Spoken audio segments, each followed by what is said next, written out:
নিত্য প্রয়োজনীয় দ্রব্যের মূল্য বৃদ্ধি, বেকারত্ব, জ্বালানির দাম বৃদ্ধি, নিট পরীক্ষার প্রশ্নপত্র ফাঁস এবং শান্তিনিকেতন কলেজের ছাত্রী মনীষা দাসের মৃত্যুর নিরপেক্ষ তদন্তের দাবিতে কুমারঘাটে বিক্ষোভে সামিল হলো কংগ্রেস।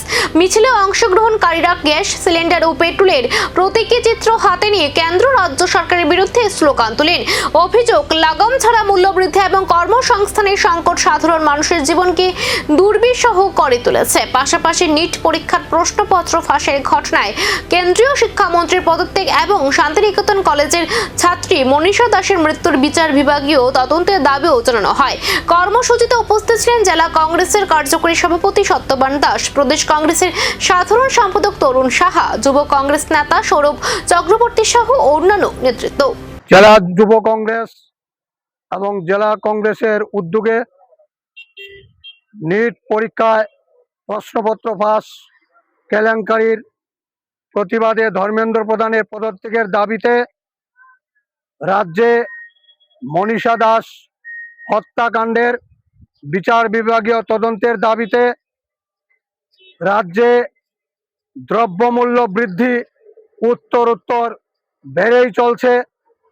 সেই দ্রব্যমূল্য নিয়ন্ত্রণ করার সরকারের কোনো সদিচ্ছা আমরা দেখতে পাচ্ছি না।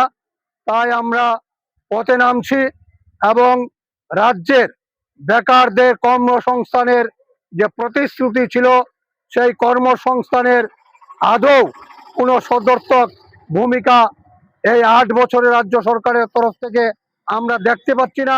দিন দিন বেকারদের সংখ্যা বাড়ছে, অথচ কর্মসংস্থানের কোনো বন্দোবস্ত নেই। এই সমস্ত দাবি দেওয়ার পরিপ্রেক্ষিতে আমরা আজকে মাঠে নেমেছি। আমরা যৌথ উদ্যোগে আজকে শহর পরিক্রমা করছি এবং রাজ্য সরকারকে জানান দিতে চাই অতি শীঘ্র বেকারদের কর্মসংস্থানের সুযোগ সৃষ্টি করার জন্য কেন্দ্রীয় সরকারকে আমরা জানান দিতে চাই। এবারের বিক্ষোভ কি শুধুই প্রতিবাদ নাকি বড় রাজনৈতিক আন্দোলনের সূচনা? জনস্বার্থের এই দাবিগুলির জবাবে সরকারকে পদক্ষেপ নেবে, আর দাবি পূরণ না হলে কংগ্রেসের পরবর্তী কর্মসূচি কতটা তীব্র হতে পারে এখন সেদিকেই নজর রাজনৈতিক মহলের।